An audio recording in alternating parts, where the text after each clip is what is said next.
खाके भंगिया के गोला धतूर, खाके भंगिया के गोला धतूर, नशा में रहे चूर जोगिया। खाके भंगिया के गोला धतूर, नशा में रहे चूर जोगिया। नशा में रहे चूर जोगिया, नशा में रहे चूर जोगिया। बद के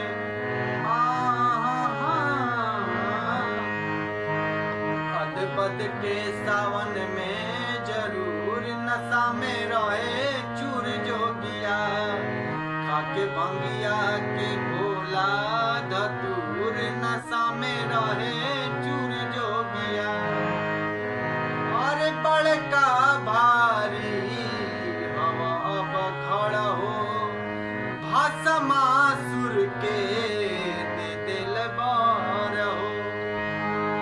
इहो भंगिए के रहे कसूर, नशा में रहे चूर जोगिया। खाके भंगिया के गोला धतूर, नशा में रहे चूर जोगिया। नशा में रहे चूर जोगिया, नशा में रहे चूर जोगिया। बद के सावन में जरूर नशा में रहे चूर जोगिया।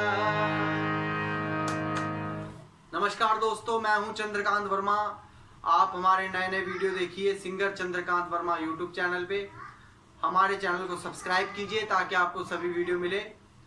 और गाने लिखवाने के लिए हमारे राइटर से डिस्क्रिप्शन में देखिए, उस पे फ़ोन नंबर है, आप गाने लिखवा सकते हैं। हमारी नए नए वीडियो आती रहती है इस चैनल पे, तो जरूर सब्सक्राइब करें। थैंक यू दोस्तों।